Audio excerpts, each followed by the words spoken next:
all through chapters 1 and 2, it is a pervading principle, and the word is probably not even used in Exodus. You have any idea what that is? It's a term that we would use in the church to talk about how all these things are lining up, and things seem to be moving. I think the word that we would use is providence. Providence. Can someone give me, it's a concept we have in the church. When we talk about God, we talk about God's providence. And what we're seeing is God's providence at work here. Can someone give me a working definition, something easy to digest, of providence? How we would describe providence?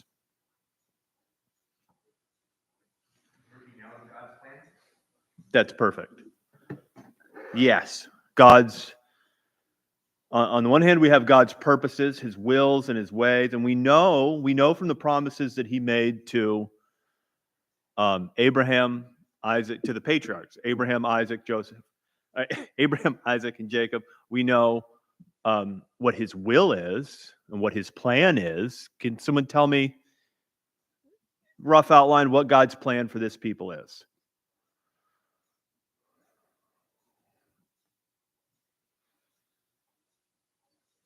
Go ahead, you guys know this. Messiah would come from that line, yep. And what were some kind of real down-to-earth physical promises that they're going to be able to latch hold of in the relatively short term? They're going to get to the promised land. Yep. Going to be freed from slavery. Yes, thank you. Because it was promised to them that they would sojourn in a foreign land for 400 years and suffer, right? That promise was made to them back in Genesis. Abraham was told this. It's like, you will be sojourners in a foreign land for 400 years. And so that's all part of his plan. And so the outworking of that, we're starting to see pieces of this, would be God's providence. Just a word I wanted to throw out there that we hadn't gotten to yet. Oh, absolutely.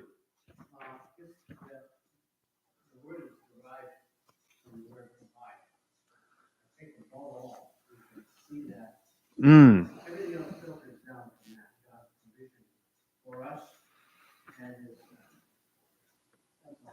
Yeah. There was a phrase I wanted to pull up for you guys.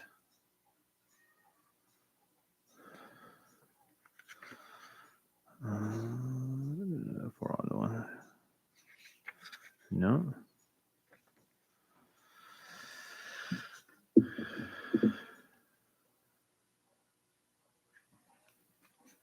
Okay.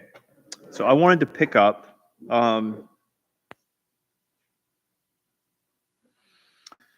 this is a book actually that was given to me by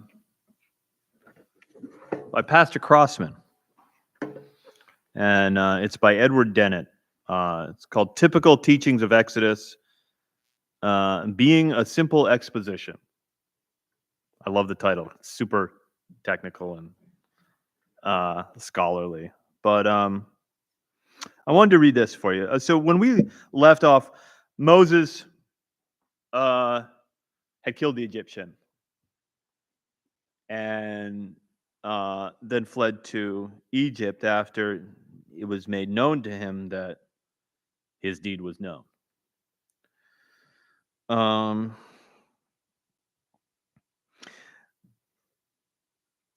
As we read this narrative, it might be supposed that the act of Moses in killing the Egyptian was nothing beyond the impulse of a generous heart, feeling the injustice which was done and interfering to avenge it. But what is the interpretation of this act by the Spirit of God? By faith, Moses, when he was come to years, refused to be called the son of Pharaoh's daughter, choosing rather to suffer affliction with the people of God than to enjoy the pleasures of sin for a season, esteeming the reproach of Christ greater riches than the treasure in Egypt, for he had respect upon the recompense of this reward. By faith he forsook Egypt, not fearing the wrath of the king, for he endured as seeing him who is inevitable. Hebrews 11:24 through 27. We must, however, carefully guard ourselves from concluding that the Spirit of God endorses all that the narrative records in Exodus.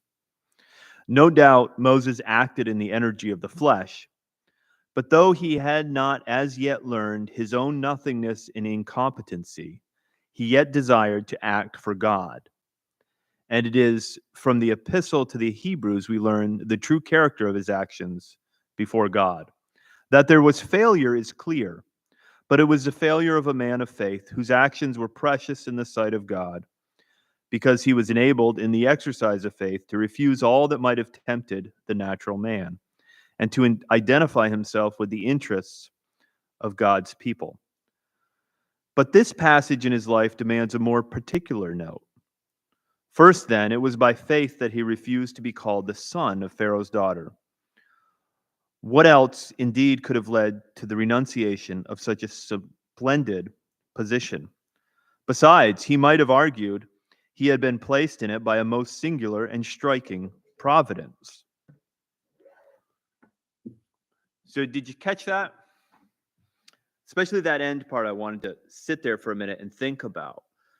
When we think about providence and the outworking of God's will, if you're anything like me, you probably think a little bit more of your cognitive ability than you should.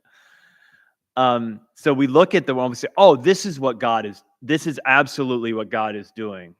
God has placed Moses in Pharaoh's court, and he's going to use that influence to free the people. This is perfect. This is Moses probably maybe in his spiritually immature mind connected those dots and thought, I've been placed here for this reason, for this season right now, and I'm going to start getting this sorted out. And it didn't really work out the way he thought, did it? It's interesting. Any thoughts or comments before I continue with this thought? I think maybe I'm being repetitive here. I remember being called in my thoughts to do something wonderful for God, and it turned out it wasn't so wonderful. It was a disaster, and I ended up wondering, was I really called to do this? It might have had to do with one of those churches. But,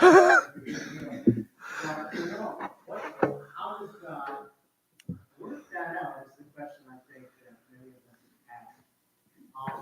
How come the right thing is something I headed toward, yet so much went wrong? And can we still call that God? Right. Like, I mean, Moses, by the time he got to Midian, he's probably thinking, I got this all wrong. What if we're just to imagine and theorize, what could be the problem there's no problem in the way God works his will. But what could be said if, say, Moses stayed in Egypt and he appealed to Pharaoh's sense of humanity and was able to change the situation for the people of Israel? Who would be the deliverer of the people of Israel? Moses, Pharaoh? Yeah. We could say that he would be relying on the arm of the flesh. Not that God couldn't work in a miraculous way by changing the heart of Pharaoh. Like, that would be a miracle. But it's interesting. And the author here kind of goes down that line, if you'll bear with me. I think he said it better than I probably could. Right here. He said, where was I? But this okay. Might it not be therefore that he should occupy it, talking about his position, and use the influence connected with it on behalf of his downtrodden brethren? Why, he might succeed in setting the whole influence of the court on behalf of his nation. Would it not be then to fly in the face of providence to forsake such a vantage ground? So in other words, wouldn't it be just flaunting what God has given me to abandon my position with Pharaoh? Why not use my influence? But providence, and remember, Providence. How did you put it, Dennis? It was perfect. The working out of God's plan, the provision. But providence has been often remarked is no guide to faith. This is interesting. Faith deals with things not seen and hence seldom agrees with the conclusions that are drawn from providential events and circumstances. Isn't that interesting? That gave me some pause. I had a lot of time Friday night while I was driving to think about that sentence. Well, if faith is the assurance of things hoped for, the conviction of things not seen, it is. Yeah. In the Hebrews, then you can imagine a great amount of faith must have had to be supernaturally given to Moses in order to just. Yeah. I mean, he whined a lot. I shouldn't say that. He whined, oh Lord, Right. please don't do this to me anymore. And he gave him everything. I'm reminded of my favorite movie, Fiddler on the Roof. You know, for a man who's slow of tongue, spoke an awful lot. It says, no, the influence of the God of this world, Pharaoh, can never be employed to deliver the Lord's people, and faith can never be sheltered or identified with it. Faith has God for its object and must therefore be identified with what belongs to God and be in antagonism with all that is opposed to God. As another has said, how many reasons might have induced Moses to remain in the position where he was, and this, even under the pretext of being able to do more for his people? But this would have been leaning on the power of Pharaoh instead of recognizing the bond between the people and God. It might have resulted in a relief which the world would have granted, but not in a deliverance by God, accomplished by his love and in his power. Moses would have been spared much affliction, but lost his true glory. Pharaoh flattered, and his authority over the people of God recognized. But Moses' true glory that he was bound for was God's glory. It's interesting. What do you guys think of that passage there? Agree, disagree? Should we burn? I was thinking about Joseph, well, also about Esther, because they're both. Yeah. They had to appeal to Pharaoh, a king, and in order to accomplish what they accomplished. Yeah. And so it's interesting to me that it was Pharaoh who put, apparently, we all know it wasn't, but it was Pharaoh who put Joseph in a position to save Jacob and his sons, the father of 11 sons. And in the same situation, Esther had to go to the king and save the Jewish people there. Yeah. So, it's like God used those people who were not of God to help to save, well, Jesus said to, was it Herod or Pilate, you wouldn't have the power you have if you had not been given that power. So I think that, that hasn't changed. That didn't change from the Old Testament to the New Testament. That was through the Old Testament as well. That people in power have been placed there. Yeah. By God. Absolutely. Yeah, that was my one. I see where he's going with that, but I don't think if God chose to work through Pharaoh in that way, I don't think that robs anything from God's glory.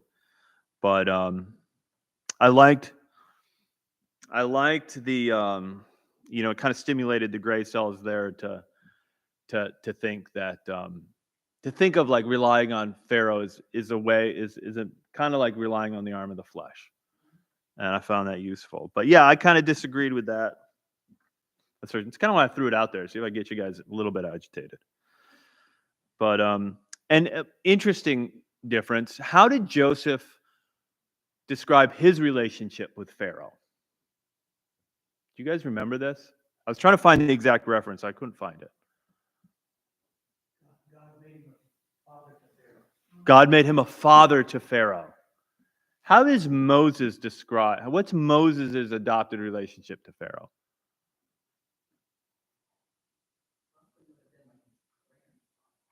Yeah. So it's kind of a slightly different dynamic, which is interesting. Moses, in respect and in position and title, was, and in age, was well below. He would have looked up to Pharaoh as an old man, and Joseph was probably more than likely much older than Pharaoh. It's interesting. The average lifespan of an Egyptian at this point in their history was about 45 years. 40 to 45 years. Isn't that crazy? And so here comes this man who's going to be 3 times the new Pharaoh's age, probably, which is really interesting. But just some interesting observations. Also, before we get into the text, I wanted to I missed one important thing about the history of Midianites. Did you guys remember what it was? We're talking about Midianites. They are descendants of Abraham. They are not children of the promise. They were not descendants of Abraham and Sarah. They were descendants of Abraham and another woman. But like Ishmael and his descendants, they do inherit something of a, they do become a nation as promised by God. They are under that part of the blessing. But they're not promised the promised land. They're not promised a Messiah to come from their line. But they did play a very critical role. And they also ended up fighting in the future. Yes, in the future. That will come to that. So it's good not to just, not pay attention to names when they come up in the Bible. Yeah. They're come up again usually. Do you remember what pivotal role they played earlier?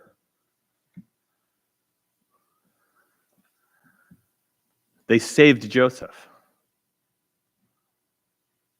Saved Joseph. They delivered Joseph to Egypt. Midianites bought Joseph. They were Midianites. Midianite caravan. A caravan out of Midian. Which is just interesting. We see them bringing Joseph down to Egypt, and then we find Moses finding refuge with him. So what's the emphasis here? Well, so I'm throwing out to you. I think one thing we could say is that, like, if we could get in the mind of a Jewish person who knows his history, knows the book of Genesis, one thing we can say is like when we read that Moses is from the line of Levi, and we say, well, it doesn't sound like the Messiah is going to come out of the Levitical line. So that's a little bit odd. To find that Moses is finding rest and finds support with the Midianites, that may make us think, well, okay, so kind of went from trouble to trouble. That could be trouble based on past history. They brought Joseph, they're slave traders. They brought Joseph into Egypt. They're a rival. They could be considered rivals in a sense. There was not a great family dynamic between Abraham's children. But anyway, so it could be a potential flashpoint. But also what we learn, well, let's read. Let's pick up in verse 11. Could I get someone to read verse 11 through verse 16?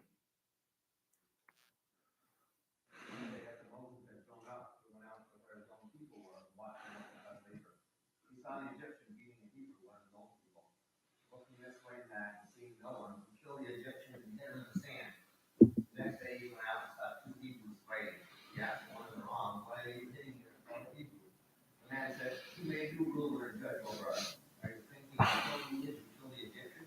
Then Moses was afraid and thought, my day must become known. When Pharaoh heard this, he tried to kill Moses. But Moses fled from Pharaoh and went to live in Midian. He sat down by the well. Now a priest of Midian had 7 daughters, and they came to draw water, and fill the troughs to water their father's flock. How is this man who had 7 daughters described? As a priest. That is very interesting. Now there is there is discussion. It's mostly all academic and frankly quite useless because the text doesn't tell us. So we're just taking guesses.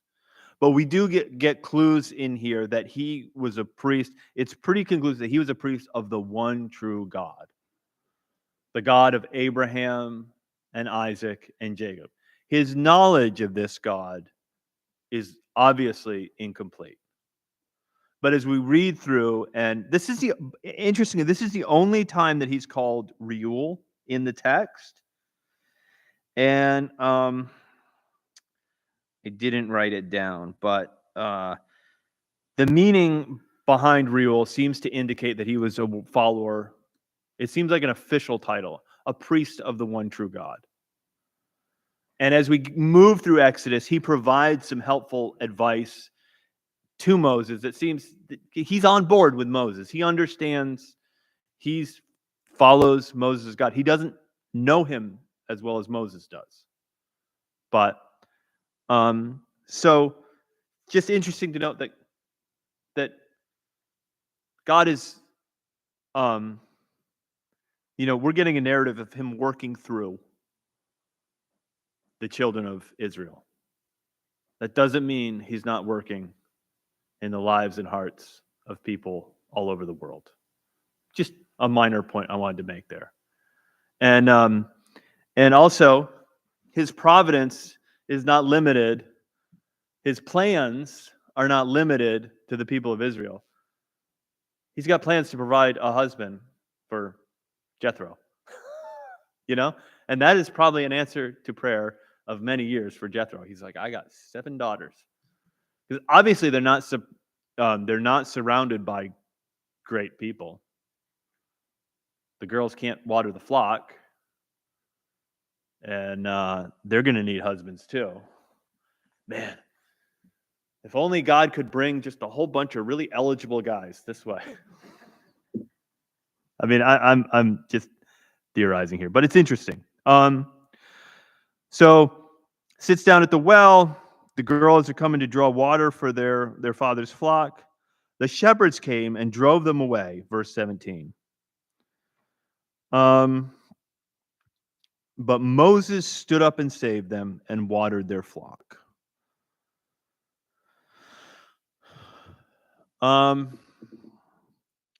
Pretty straightforward. You've probably all seen the 10 Commandments. You've seen this, acted out. It's a male-dominated society, and the men get to water their flock first. That's just the way it is. And the women rank down here. Even though they're the only ones to work to take care of the flocks for poor Jethro, he's got his daughters. I mean, I don't mean derogatory, but he's just got daughters, so the daughters have to water the flock. That's kind of the implication of the text here. If he had male heirs, they would be out there taking care of the flocks. He doesn't.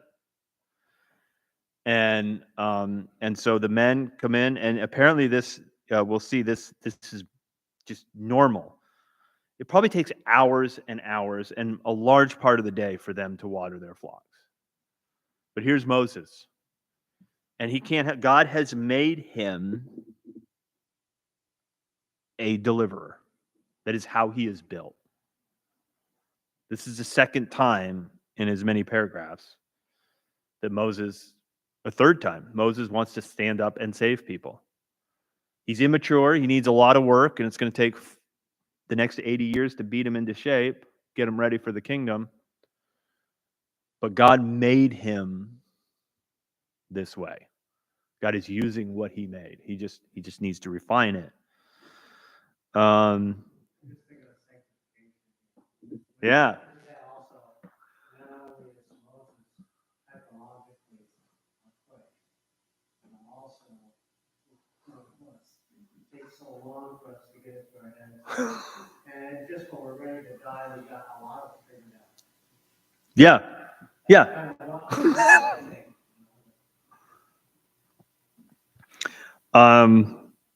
I love this passage here. The shepherds came and drove them away, but Moses stood up and saved them and watered their flock. When they came home to their father Reuel, he said, "How is it that you have come home so soon today?" And they said, "An Egyptian delivered us out of the hand of the shepherds and even drew water for us and watered the flock." So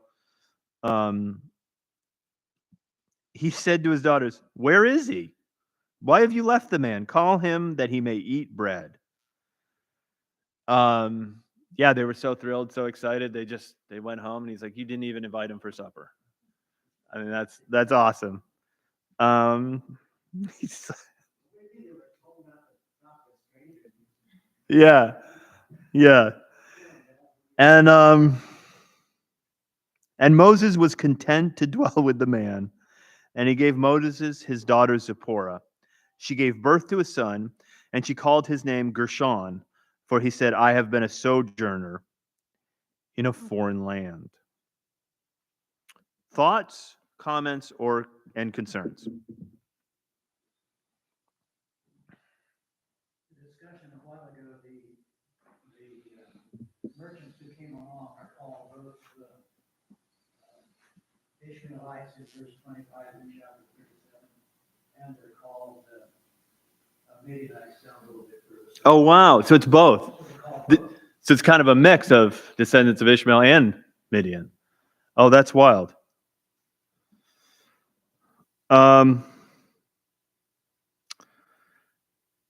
Any thoughts on this? What's going on here? There is something in God's providence very big that is happening here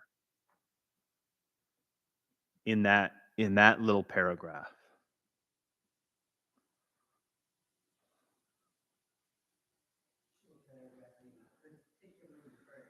I would say from 16 down through 22. And particularly verse 21 through the end. Out of Egypt. God is de-Egyptifying Moses. It says he is content to dwell with these people. God has removed him from Egypt. He has given him a wife that will be content and knows the one true God. He will have an heir that is a descendant of Abraham.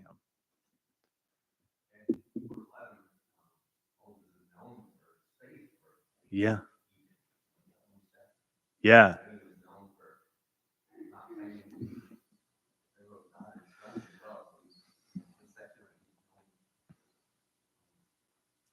And he becomes a shepherd.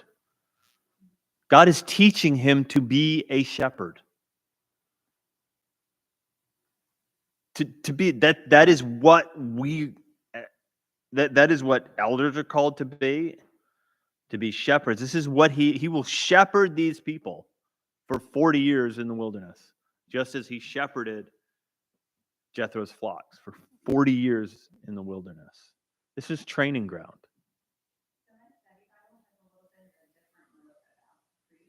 Okay.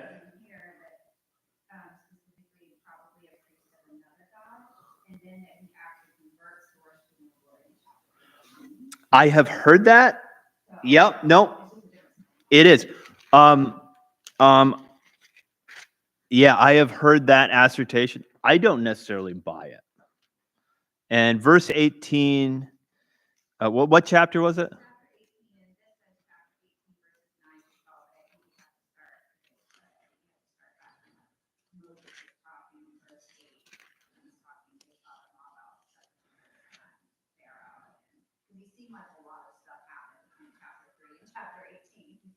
Yeah. And a lot of people camp out right here. Jethro said, "Blessed be the Lord who has delivered you out of the hand of the Egyptians and out of the hand of Pharaoh." Yeah, spoiler alert, they get to leave Egypt, in case you didn't know. and has delivered the people from under the hand of the Egyptians. Now I know that the Lord is greater than all gods, because in this affair they dealt arrogantly with his people. And Jethro, Moses' father-in-law, brought a burnt offering and sacrifices to God. And Aaron came with all the elders of Israel to eat bread with Moses' father-in-law, before God. And some have said that because he says, now I know that he is greater than all the gods. They say that that is his conversion point. I'm not sure if I fully believe that. And that they see in that because Aaron ate with Jethro, they say, oh, well, now he's a believer. And I did a lot of reading on that. And one thing I would say is that, well, if Moses has been eating with him for like 80 years, then that was never an issue. Moses has dwelled with him, been with him for 80 years. But I think it was just a statement, turn of phrase. But either way, Moses is being de-Egyptified. And he's in a training. Now, let's read verse 23 through the end. During those many days, the king of Egypt died, and the people of Israel groaned because of their slavery and cried out for help. Their cry for rescue from slavery came up to God, and God heard their groaning, and God remembered his covenant with Abraham, with Isaac, and Jacob. God saw the people of Israel, and God knew. What do you think of that statement? I think it's a good way for God to portray to us how something happened. It's, I'm trying to think of the word. I'm sorry, I can't. Sometimes God uses human application to deliver divine thinking. Who can know the mind of God, right? So it's as though God has to stoop down to us in order to communicate. But we can't just take that like that, looking at the text, because often he teaches us right directly up forth in the text to a side note. Does that make any sense? Yes. I don't think I can say it again. I find it interesting. A couple other commentators have noticed this, and I don't know if we're making a mountain out of a molehill, but I do find it interesting that it doesn't say that the people of Israel groaned to God. It just said they cried out for help. And it reminds me of the passage that says, while we were yet sinners, Christ died for us. It just kind of sticks with me that we don't know who they're crying. We could assume that they're crying out to God. We don't know. They're groaning, they're crying out, and God has heard them. And I think in English it's hard to understand kind of the difference between God heard their groaning, God remembered his covenant, God saw the people, and God knew. Right? That seems there seems like there's a lot of overlap between those phrases. And it's helpful. Right. Right. And we could think of Moses, what we just read about Moses. Right? Moses heard their groaning. Moses saw. And Moses, we find out in Hebrews, remembered the covenant. He remembered what he was taught at his mother's feet. Right? And then he tried to do something. This is where the analogy falls apart, and it didn't work. And so what we're seeing here is we're seeing all those elements. God is saying, all this I just showed you, I'm telling you that I hear you. I see. I know. I am doing something. Right now, as you are in bondage and groaning, I am doing something. And Moses trying to do something and failing, that's all part of it. And so there's a little bit of contrast and there's a little bit of comparison. And he's and remember, he's bracketing this whole section from verse 1 to the end of chapter 2, in which he reminds us of the descendants of Joseph. And he begins he tells us how they're multiplying, they're filling the land, and by implication he calls us back to the promises made to Joseph, to Abraham, that you will be a great nation, you will inherit the promised land, but you will be in bondage for 400 years. And it's this note that we didn't have to get, but that God says, all this you're reading, this is part of me remembering, seeing, hearing, I'm doing something. There's a lot of assurance in there. I just want to throw a little point of interest. Both the name Ruel and Jethro mean friend of God. Yes. So that would kind of tend to think that perhaps he had an incomplete knowledge. That's kind of where I'm falling. Because we don't see like with Isaac's wives or with some of the other descendants of Abraham, we don't see any talk of household gods. We don't see any issue with foreign gods, as we'll see later with some of Solomon's wives. And now it's going to take a little bit for mom to wrap her head around some of the ordinances that God has in store for the children of Israel. And it becomes an issue. There's a bit of family issue here with following God's ordinances. We'll get to that soon. That's a fun passage. And there's a butting of heads between Moses and Zipporah over what God said to do. And so that's going to be fun. But at the end of the day, the family is committed, it seems, to God and his ways.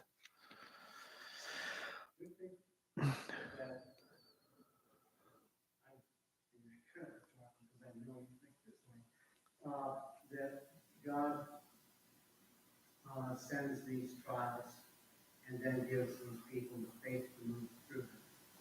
Yeah. And if that's the case, can we take example of that? I mean, I think we're seeing something here happen that we're told is going to be happening in our lives, so to speak. Not in these details, but we get trial after trial. And I see that explained to us in the New Testament as well, very, very high detail in some of the epistles. God sends prophets, teachers, to help us live out faith, for instance. I mean, if God didn't give Moses the faith to believe this, so just would have all stopped. Let's do something else. Yeah.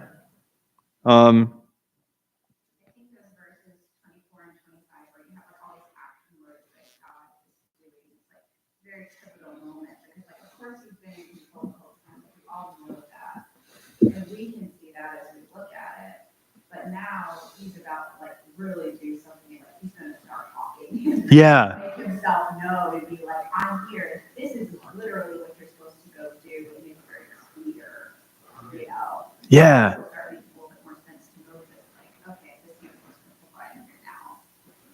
And what does it say about Moses' frame of mind at this point? God, we get this picture of God Almighty, And you get the sense, like you said, like God is getting up, rolling up his sleeves, things are going to happen. And where is Moses mentally? Well, he calls his son Gershom, which means I have been a soldier in a foreign land. So he kind of feels like he's not doing anything. Right, and he's content. He's content to dwell. God and Moses is like, well, okay, I guess I wasn't savior of my people. I'm a foreigner in a foreign land. And God says, all right, let's get to work. Isn't that wild? You get this, yes.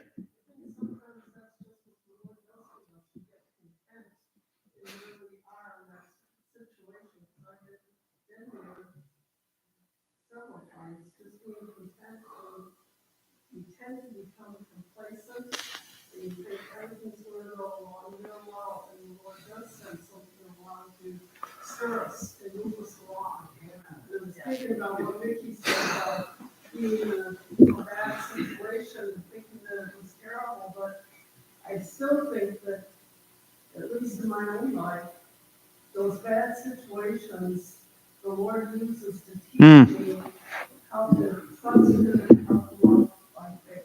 Yeah. Yeah. I mean, and he's 40 when he gets married, right? He's going to spend 40 years herding sheep. He would be perfectly justified to think, man, these are my twilight years. This is great. I got a wife. I got a son. Who would have thought, I was a fugitive. So it didn't work out with Israel, but okay, so God wanted me to be a shepherd. This is great. And I'd like to be buried right over there. That'd probably be great, and I'm content to die here. This is my forever home. And that is not the way it's going to play out, which is wild. We've got just a few more minutes. Let's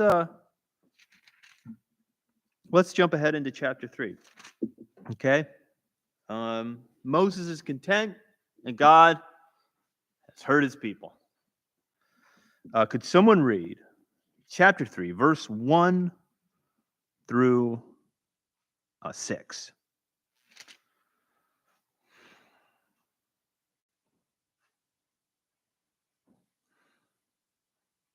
Now Moses was tending the flock of Jethro, his father-in-law, the priest of Midian. And he led the flock to the back of the desert and came to Horeb, the mountain of God. And the angel of the Lord appeared to him in a flame of fire in the midst of a bush. So he looked, and behold, the bush was burning with fire, but the bush was not consumed. And Moses said, I will now turn aside and see this great sight, why the bush was not burned. When the Lord saw that he had turned aside to look, God called to him from the midst of the bush and said, Moses, Moses. And he said, Here I am. And he said, Do not draw near this place. Take your sandals off your feet, and the place where you stand is holy ground. Moreover, he said, I am the God of your father, the God of Abraham, the God of Isaac, and the God of Jacob. And Moses hid his face, for he was afraid to look upon God. Now, you all have heard this story before, right? Right? What do you guys think?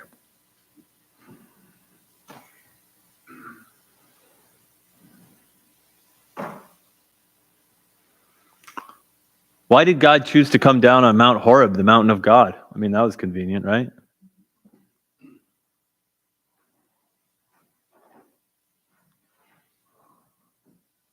So this is an indication. I just want to point this out because some people actually do have a problem with this. But a problem with this, like this is a hang up for them. But you just need to understand that this account was put down on paper long after it happened. And so this is why Mount Horeb is known to the contemporary readers of this as the mountain of God. Does that make sense? So it would be like us talking about, so down at Hubbard and Battlefield, and then we talk about the progress of the battlefield. Well, no, they didn't choose to have a battle there because it was called Hubbard and Battlefield. And maybe this is a minor point, but it's important to be thinking of these things and remember that for the people who are hearing this, they're just reading on paper what has been an oral record for them for hundreds of years. And so tell us, Grandpa, about Horeb, the mountain of God. Why is it called the mountain of God? I just want you to get this picture of, like, this is a well-trodden passage for us. And when it was written down on paper or papyrus, it was a well-known account to the people who heard it. This is probably a treasured, memorized tale. And just the fact that it says the mountain of God kind of tells us that. So I just wanted to throw that out there to give you a little bit of a sense there. So Try not to focus on the angel coming down and playing fight, because that doesn't happen in the game. no? But that doesn't happen to me, but I believe it happened. Yeah. That's what we tend to focus on. It's just a normal, natural thing. But to get this background that you're bringing out now is important because it sets the stage for what continues to happen. Yeah. Yeah. And imagine a bunch of little Jewish kids, never seen, there's no TV, there's no radio. They've never even seen the Ten Commandments, believe it or not. All right. They've never seen that movie. They've never seen any of this stuff. And they just live in a agrarian society, and they're hearing this for maybe the first or second time. And he says, and the angel of the Lord appeared to him in a flame of fire out of the midst of a bush. So the angel of the Lord, we've heard this phrase before if we know Genesis. Do you guys remember where? It says an angel of the Lord appeared to Abraham. There is wide agreement, and it's pretty sound basis to say that this is a theophany, or a pre-incarnate, so before Jesus, a pre-incarnate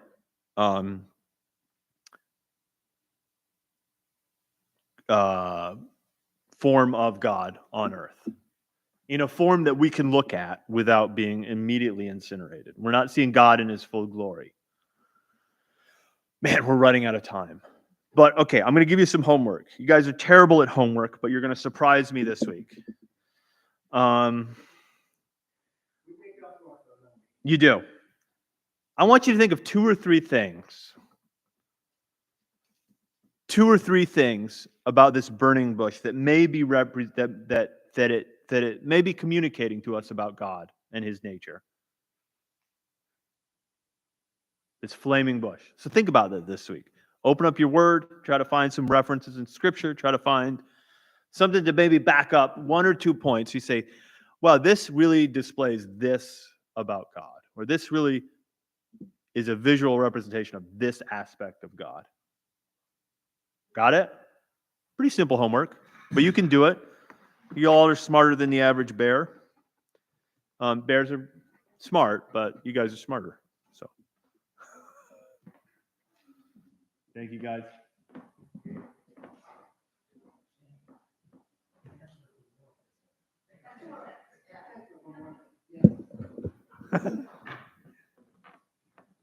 you hear that?